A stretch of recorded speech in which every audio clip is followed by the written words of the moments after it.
feeling you get when it comes up.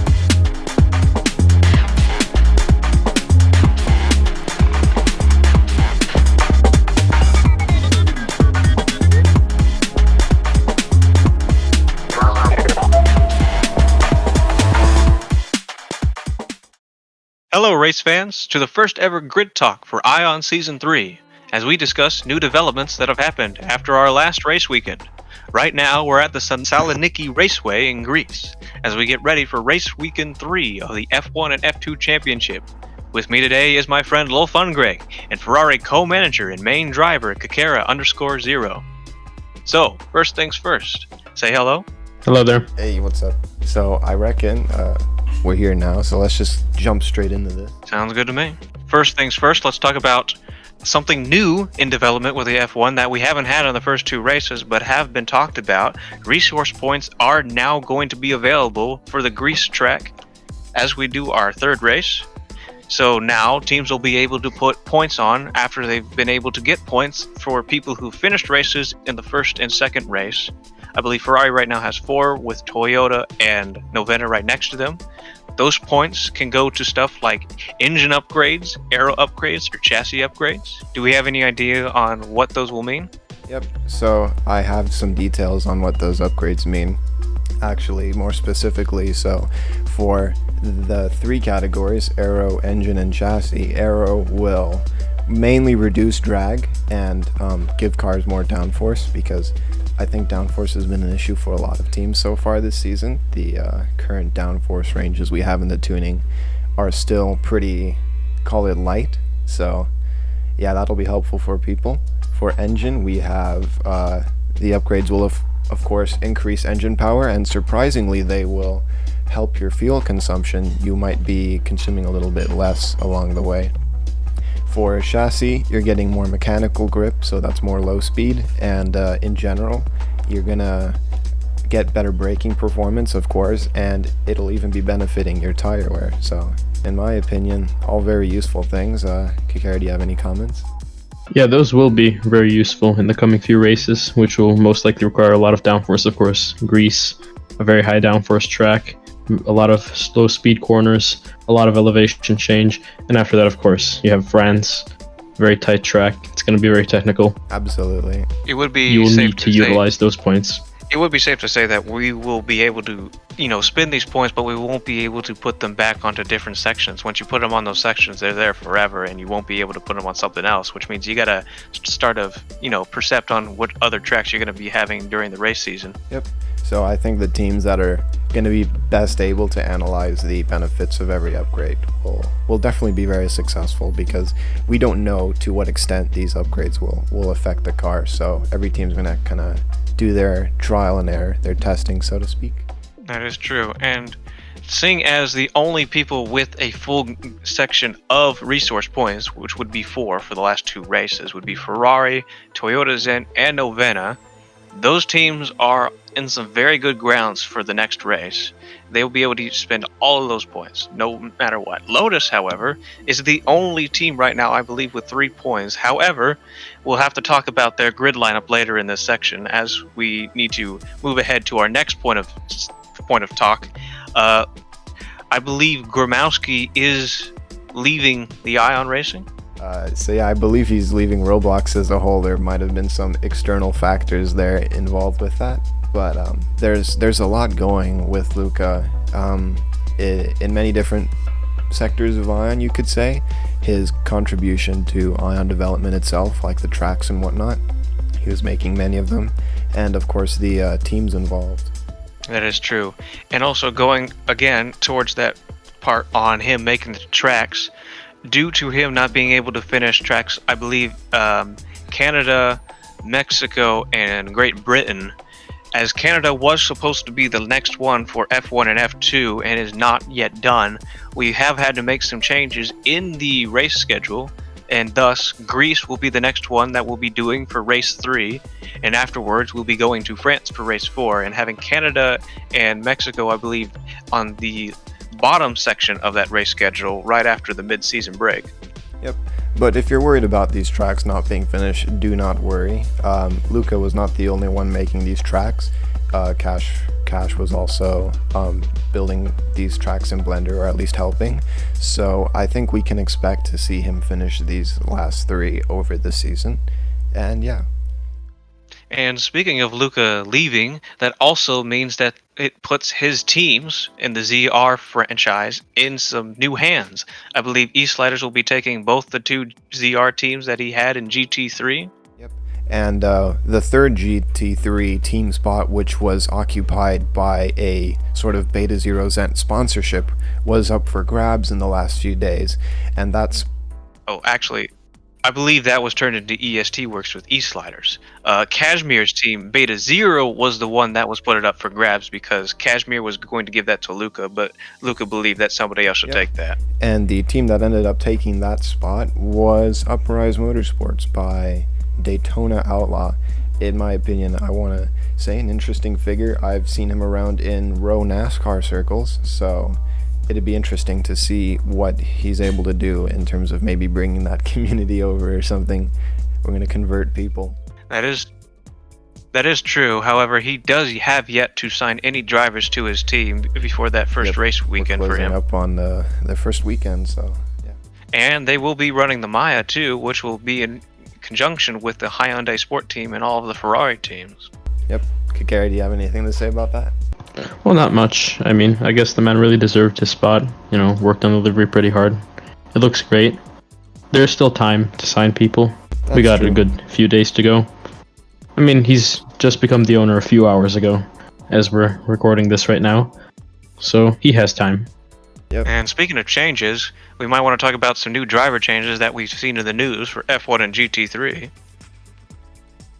I believe, yep, absolutely. I believe one of the ones that is really on the talking points right now is the fact that Landstroid, who has left Lotus F1, leaving actually Lotus F1 with no main drivers as of now, except for I believe one, which would be Scuppins. But I believe Landstroid has been moved over to Audi to take place for SS2 Goko, meaning SS2 Goko is now no longer a main driver with Audi. Yep, that all happened really quickly.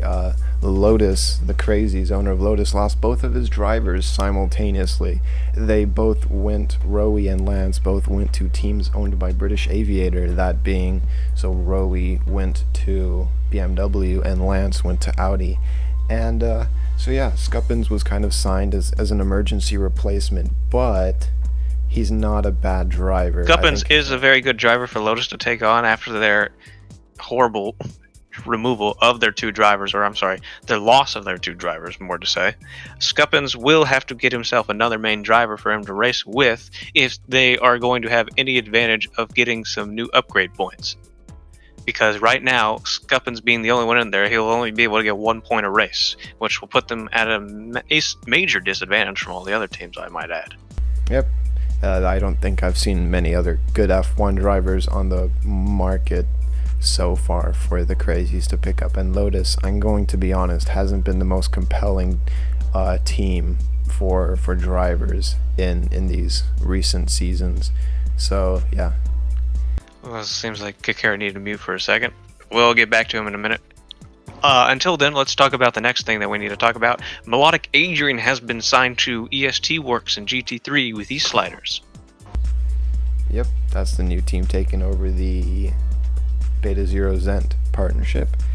And it's interesting, he's done very good in F2, and really solid performance. He's up there at the top in that F2 championship, but if he does manage to get a podium during a GT3 feature race, he won't be able to fight for that championship anymore. So that is true. We'll see. I think we'll see how he approaches this. Seeing as Melodic Adrian has been in very hard racing with Capitan Bo in the Centauri GP in F2, I feel like he wouldn't want to try and risk that, getting a podium in GT3, for him to completely lose any chance of doing F2 anymore.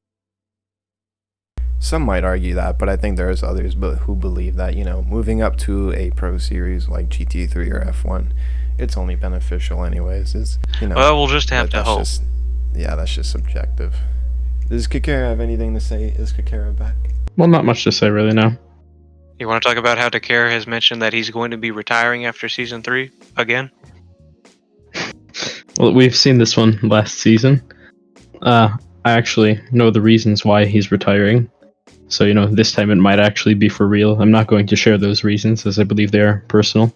That's fair. But, to put it simply, he's moving on with life, going into things that could actually be beneficial for his life instead of row racing. Well, it's sad to see him go, but as we lose one driver, we bring another, as I do believe 420 Merc Music, one of the podium winners in Season 2 of when GT3 was happening, he had to retire for the Season 3, but I believe he's now back as he now has a new computer and will be running with Oya Roy, taking over for Patrick Kuro. Yep, definitely a very effective driver from last season. I knew him in MRT racing circles, where he was definitely one of the fastest drivers in that community as a whole. And coming over here, he was definitely able to convert that talent, that speed. It's not something all drivers do. If you're fast on one platform, you're not necessarily fast on another. But Merc, he was definitely really quick. So as a GT3 driver myself, his return is a little bit worrying, but yeah, we're just going to see how he performs after this hiatus. We'll have to see, and seeing as he will be taking a main spot in Oya Roy, right now I do believe it is the top driving team. Oya Roy took the first place for France Racing, and right now they're on the top, so hopefully Merc Music will be able to hold that position for the rest of the races. We'll have to give them our best of luck. Moving on, let's talk about the forecast for this weekend. How are we looking in both Greece and Suwon for GT3? There is a very, very low chance of rain. It means nothing really. The precipitation is less than 15% all over the weekend. So we shouldn't really be expecting rain unless something changes massively in the next 2 days. Which could happen, as we haven't before, I believe. In F1, we could be seeing the first dry race of the season. Which will be interesting to see their strategies High on hopes for that tires one. on that one. Yeah, definitely. We'll hope that they have the same forecast when it comes to France next week.